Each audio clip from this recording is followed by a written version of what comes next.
Pourquoi privilégier le Wi-Fi au réseau mobile? Pour vous, il n'y a qu'une différence de débit, mais il y a autre chose. Le Wi-Fi produit 0,5 g de CO2 par gigaoctet de données, alors que la 5G en produit 2 à 6 fois plus. La 5G produit en effet 1 à 3 g de CO2 par gigaoctet de données. Et la 4G, c'est encore pire, 10 à 15 g de CO2 par gigaoctet de données. Ce qui signifie que la 4G est au minimum 20 fois plus polluante que le Wi-Fi. On peut donc en tirer des conclusions. Quand vous êtes chez un ami ou chez quelqu'un qui a le Wi-Fi, demandez-lui le mot de passe, ce sera mieux que d'utiliser votre forfait mobile.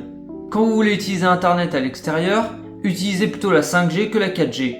Ça polluera beaucoup moins, d'autant plus que la 5G n'est plus un supplément chez la plupart des opérateurs. Quand vous êtes sur un petit écran, mettez vos vidéos en HD ou en Full HD mais pas en 4K, car aucun téléphone ne peut afficher la 4K et la 4K pollue beaucoup plus.